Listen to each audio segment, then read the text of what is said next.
ਬਜ਼ੁਰਗ ਨੇ ਨਾ ਸਿਰ ਦੇ ਉੱਤੇ ਟੋਕਰਾ ਰੱਖਿਆ ਹੋਵੇ ਤੇ ਉਹਦੇ ਵਿੱਚ ਨਾ ਆ ਭਾਂਡੇ ਬਰਤਨ ਜਿਨ੍ਹਾਂ ਨੂੰ ਆਂਦੇ ਨੇ ਕੱਚ ਦੇ ਪਾ ਕੇ ਤੇ ਸ਼ਹਿਰ ਦੇ ਵਿੱਚ ਵੇਚਦਾ ਹੋਵੇ। ਉਹ ਬਾਬੇ ਦੇ ਨਾ ਸਿਰ ਦੇ ਉੱਤੋਂ ਟੋਕਰੇ ਦੇ ਵਿੱਚੋਂ ਨਾ ਇੱਕ ਬਰਤਨ ਡਿੱਗਿਆ, ਗਲਾਸ, ਤੇ ਉਹ ਜ਼ਮੀਨ ਤੇ ਡਿੱਗ ਕੇ ਟੁੱਟ ਗਿਆ। ਤੇ ਉਹ ਬਜ਼ੁਰਗ ਜਿਹੜਾ ਸੀ ਉਹ ਉਸੇ ਤਰ੍ਹਾਂ ਆਪਣੀ ਰਫ਼ਤਾਰ 'ਚ ਟੁਰਿਆ ਜਾਵੇ। ਉਹਨੇ ਮਹਿਸੂਸ ਇਸ ਤਰ੍ਹਾਂ ਕਰਾਇਆ ਕਿ ਜਿਵੇਂ ਉਹਨੂੰ ਪਤਾ ਹੀ ਨਹੀਂ।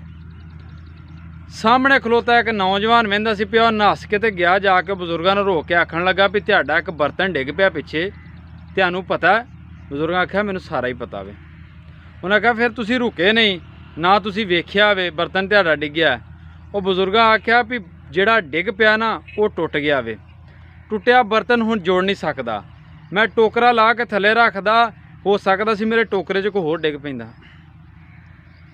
ਉਹਦੇ ਵੱਲ ਮੈਂ ਵਹਿੰਦਾ ਰਹਿੰਦਾ, ਮੇਰਾ ਨੁਕਸਾਨ ਹੁੰਦਾ, ਟਾਈਮ ਮੇਰਾ ਜ਼ਾਇਆ ਹੁੰਦਾ।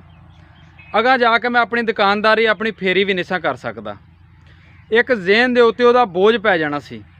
ਮੈਂ ਇਸ ਤੋਂ ਕਰਕੇ ਜਿਹੜੀ ਚੀਜ਼ ਮੇਰੀ ਜ਼ਿੰਦਗੀ 'ਚ ਟੁੱਟ ਗਈ ਜਾਂ ਜ਼ਾਇਆ ਹੋ ਗਈ, ਉਹਨੂੰ ਮੈਂ ਪਿੱਛੇ ਛੱਡ ਦੇਣਾ, ਮੈਂ ਅਗਾਂਹ ਵੱਧਦਾ ਰਹਿਣਾ ਜ਼ਿੰਦਗੀ ਦੇ ਵਿੱਚ। ਮੇਰੀ ਜ਼ਿੰਦਗੀ ਦੀ ਕਾਮਯਾਬੀ ਇਹ ਵੇ। ਉਹ ਬਜ਼ੁਰਗਾਂ ਤੇ ਇੰਨੀ ਗੱਲ ਕਰਕੇ ख़त्म ਕਰ ਦਿੱਤੀ, ਲੇਕਿਨ ਸਾਡੇ ਵਾਸਤੇ ਇੱਕ ਬੜਾ ਵੱਡਾ ਮੈਸੇਜ ਛੱਡ ਦਿੱਤਾ। ਸਾਡੇ ਵੀ ਅੱਜ ਜ਼ਿੰਦਗੀ 'ਚ ਇਸੇ ਤਰ੍ਹਾਂ ਹੀ ਹੈ। ਅਸੀਂ ਕਈ ਕੰਮ ਜ਼ਿੰਦਗੀ ਦੇ ਵਿੱਚ ਨਾ ਨੁਕਸਾਨ ਹੋ ਜਾਂਦੇ, ਲੇਕਿਨ ਸਾਰੀ ਜ਼ਿੰਦਗੀ ਉਹ ਜਿਹੜਾ ਨਾ ਆਪਣੇ ਸਿਰ ਦੇ ਉੱਤੇ ਉਹਦਾ ਬੋਝ ਰੱਖਦੇ ਆ, ਤੇ ਉਹ ਸਾਨੂੰ ਕਮਜ਼ੋਰ ਕਰਦੇ ਨੇ। ਸਾਡੇ ਫੈਸਲੇ ਮਜ਼ਬੂਤ ਨਹੀਂ ਹੋ ਸਕਦੇ। ਅਸੀਂ ਜ਼ਿਹਨੀ ਤੌਰ ਤੇ ਵੀ ਕਮਜ਼ੋਰ ਹੁੰਦੇ ਹਾਂ, ਜਿਸਮਾਨੀ ਵੀ ਕਮਜ਼ੋਰ ਹੁੰਦੇ ਹਾਂ। ਅਸੀਂ ਕਦੀ ਵੀ ਅਗਾਂਹ ਵੱਧ ਨਹੀਂ ਸਕਦੇ। ਇਸ ਤੋਂ ਕਰਕੇ ਸਾਡੀ ਜ਼ਿੰਦਗੀ 'ਚ ਜਿਹੜਾ ਕੋਈ ਨੁਕਸਾਨ ਹੋ ਗਿਆ, ਉਹਨਾਂ ਨੂੰ ਛੱਡੋ, ਉਹਨਾਂ ਨੂੰ ਭੁੱਲ ਜਾਓ, ਲੇਕਿਨ ਉਸ ਤੋਂ ਅੱਗੇ ਵਧੋ। ਉਹਦੇ ਤੋਂ ਕੋਈ ਸਿੱਖੋ, ਲੇਕਿਨ ਉਹਨੂੰ ਸੋਚ ਕੇ ਆਪਣਾ ਟਾਈਮ ਨਾ ਜ਼ਾਇਆ ਕਰੋ। ਅੱਗੇ ਵਧੋ। ਜ਼ਿੰਦਗੀ ਦਾ ਨਾਂ ਇੱਕ ਅੱਗੇ ਵਧਣਾ ਹੀ ਹੈ। ਮੁਸਲਸਲ ਜਿਸ ਤਰ੍ਹਾਂ ਤੁਹਾਡੀ ਜ਼ਿੰਦਗੀ ਚੱਲ ਰਹੀ ਹੈ, ਤੁਸੀਂ ਵੀ ਚੱਲੋ। ਜ਼ਿੰਦਗੀ ਦੇ ਵਿੱਚ ਲੋਕਾਂ ਦੀ ਕਾਰੋਬਾਰ ਦੀ ਦੌੜ ਲੱਗੀ ਹੋਈ ਹੈ।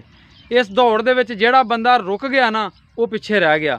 ਉਹ ਕਦੀ ਵੀ ਦੂਸਰੇ ਨਾਲ ਨਹੀਂ ਰਲ ਸਕਦਾ। ਜਿਹੜੇ ਬੰਦੇ ਨੇ ਜਿਸ ਤਰ੍ਹਾਂ ਕਿ ਇੱਕ ਦਿਹਾੜੀ ਜ਼ਾਇਆ ਕਰ ਲਈ ਨਾ ਹਫ਼ਤੇ ਦੇ ਵਿੱਚ, ਜਿਹੜੇ ਦੂਸਰੇ ਬੰਦੇ ਨੇ ਮੁਕੰਮਲ ਹਫ਼ਤਾ ਲਾਇਆ ਆਪਣੇ ਕੰਮ ਤੇ, ਦਿਹਾੜੀ ਜ਼ਾਇਆ ਕਰਨ ਵਾਲਾ ਕਦੀ ਵੀ ਉਹਦਾ ਜ਼ਿੰਦਗੀ 'ਚ ਮੁਕਾਬਲਾ ਨਹੀਂ ਕਰ ਸਕਦਾ। ਇਸ ਤੋਂ ਕਰਕੇ ਆਪਣੀ ਜ਼ਿੰਦਗੀ ਦੀ ਸਪੀਡ ਤੇਜ਼ ਕਰੋ, ਜ਼ਿੰਦਗੀ ਤਰ੍ਹਾਂ ਚੱਲੋ ਤੇ ਅੱਗੇ ਵੱਧਦੇ ਰਹੋ। ਜ਼ਿੰਦਗੀ ਇੱਕ ਕਾਮਯਾਬੀ ਹੈ ਤੇ ਇਹਨੂੰ ਕਾਮਯਾਬੀ ਨਾਲ ਹੀ ਹਾਸਲ ਕਰੋ।